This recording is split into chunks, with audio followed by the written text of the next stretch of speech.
রাসূলুল্লাহ সাল্লাল্লাহু আলাইহি ওয়াসাল্লাম তার শান মান বর্ণনা করেছেন তাফসিরে কাবীর। ইমাম ফখরুদ্দিন রাজি রহমতুল্লাহি আলাইহি সূরা বুরুজের তাফসিরে তিনি লেখেন যে ইমাম ফখরুদ্দিন রাজি রহমতুল্লাহি আলাইহি বলেন, উহুদ যুদ্ধে রাসূলুল্লাহ সাল্লাল্লাহু আলাইহি সাল্লামের দুইটি দান মোবারক শহীদ হয়ে গেল। উহুদ যুদ্ধে রাসূলুল্লাহ সাল্লাল্লাহু আলাইহি সাল্লাম আল্লাহর এই জমিনে দ্বীনকে কায়েম করার জন্য 26টি অথবা 27টি যুদ্ধে নিজেকে জিহাদে অংশগ্রহণ করিয়েছেন।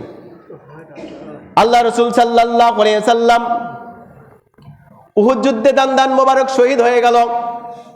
রক্ত ঝরছে, রাসূলুল্লাহ সাল্লাল্লাহু আলাইহি সাল্লামের মুখ থেকে রক্ত ঝরছে। এমতো অবস্থায় আল্লাহ রাসূল সাল্লাল্লাহু আলাইহি সাল্লাম কাফিরদের জন্য বদদোয়া করলেন না।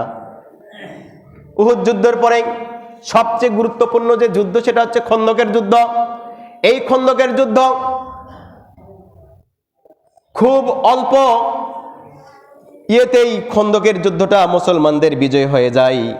কিন্তু এই খন্দকের যুদ্ধ একটি জিনিস ফৌত হয়ে গিয়েছে, সেটা হলো যে যুদ্ধে কাফিরদের সাথে যুদ্ধ করতে গিয়ে রাসূলুল্লাহ সাল্লাল্লাহু আলাইহি সাল্লাম সহ সাহাবীরা আসরের নামাজ পড়তে পারেন নাই।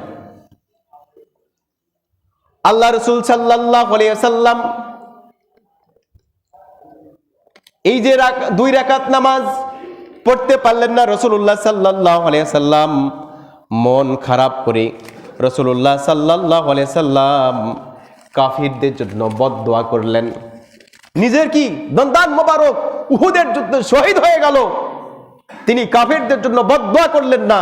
কিন্তু যখন খন্দকের যুদ্ধ আসরের নামাজ ফৌত হয়ে গেল, তিনি তখন আল্লাহ তাআলার কাছে বদদোয়া করলেন কাফিরদের জন্য, আয় আল্লাহ, যাদের কারণে আল্লাহ তাআলার হুকুম আসরের নামাজ ছুটে গেল, তাদের সিনা এবং তাদের কবরগুলোকে জাহান্নামের আগুন দ্বারা পরিপূর্ণ করে দাও।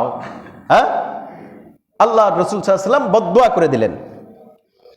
আল্লাহ তাআলা দেখলেন যে রাসূলুল্লাহ সাল্লাল্লাহু আলাইহি সাল্লাম তার শরীরের মধ্যে দাঁত ছিল, দন্দান মোবারক শহীদ হলো, কাফিরদের বিরুদ্ধে কিছুই বললেন না। কিন্তু আমার হুকুম ছিল আসরের নামাজ, এটা ফৌত হওয়ার কারণে তাদের উপরে কি করলেন? বদদোয়া করলেন।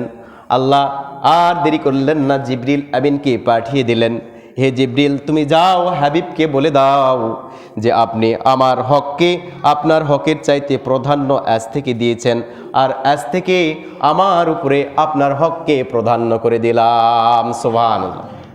হাদিস শরীফে এসেছে, কোন ব্যক্তি যদি সারা জীবন নামাজ না পড়ে, নামাজ পড়াটা হচ্ছে আল্লাহর হক, কোন ব্যক্তি যদি সারা জীবন নামাজ না পড়ে, এই নামাজ না পড়ার কারণে সে ফাসিক হয়ে যাবে।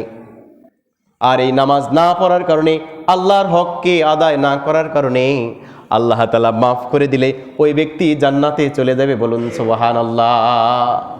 আর কোন ব্যক্তি যদি আল্লাহ তাআলা অর্ডার করে দিলেন, হাদিসে কুদসিতে জিবরিল আমিনকে পাঠিয়ে দিয়ে বললেন, পৃথিবীর মধ্যে যদি কোনো মানুষ কি করে নূর নবী মুহাম্মদ সাল্লাল্লাহু আলাইহি সাল্লামের শান মানকে খাটো করার জন্য চেষ্টা করে, ওই ব্যক্তি আর কি পাবে না? কোনো মাফ পাবে না।